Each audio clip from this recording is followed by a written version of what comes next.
So when I was coming up with the song titles and the concept and the overall story of This Present Darkness, when I came up with the idea for Satan Whispers, I wanted to write a song that was the complete antithesis of that. So I had the idea of The Spirit Speaks. Biggest inspiration for that song is the passage, I believe it is somewhere in 1 Kings. Elijah had just challenged these 450 prophets of Baal by offering a sacrifice to God while they offered sacrifices to Baal. And of course, the sacrifice to God was consumed by fire from heaven, proving God's existence to these people. So after that, Elijah is to be executed by the queen of Israel at the time, Jezebel. So he's in hiding, and he prays that God will just take his life and kill him. And God sends, I think it was a raging fire, raging wind, and then he hears a still small voice, and God reassures him, hey, I'm still with you despite everything that you're enduring at this time. So that became the first inspiration for writing this song. And that the song is just a reminder that no matter what we're going through and how dark things seem, that at the end of the day, if we're quiet enough and we listen hard enough, we can hear God's still small voice speaking to us and reassuring us. So while writing this album, one show that I started binging was The Chosen.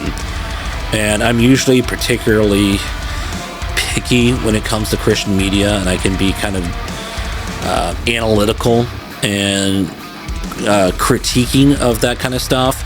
But I really love The Chosen. I love how the disciples and Jesus are portrayed in this show.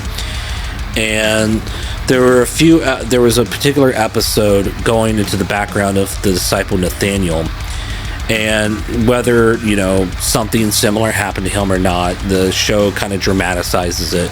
But apparently Nathaniel, according to the show, was an architect who screwed something up, and it caused a huge disaster with a building that he was working on that nearly got some people killed. He was fired from his job, and he felt like God had abandoned him because his dream was to help construct a temple for God.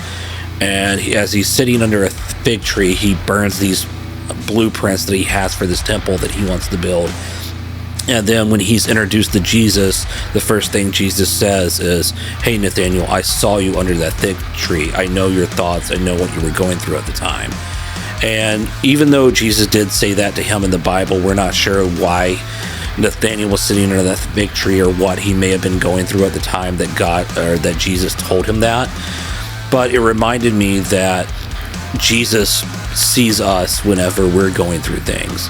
Another passage that I used was when the disciples were rowing across the Sea of Galilee. They were hit by a huge storm, and it says that Jesus was standing on top of the mountain, and he looked down and saw them. So I began writing about all these incidences where people were dealing with things or feeling like God had abandoned them, but ultimately Jesus was still looking down, and he saw them in their pain, and he saw them in their hurt, and he was reaching down to help them. And I hope that whenever someone hears those lyrics or hears this song in particular, and they feel like that God has abandoned them, they know that he's still looking down, and he sympathizes and empathizes with them in their pain and their suffering, and that he knows what they're going through, and that his hand is there holding out, ready to pick them up and embrace them and hold them in his arms.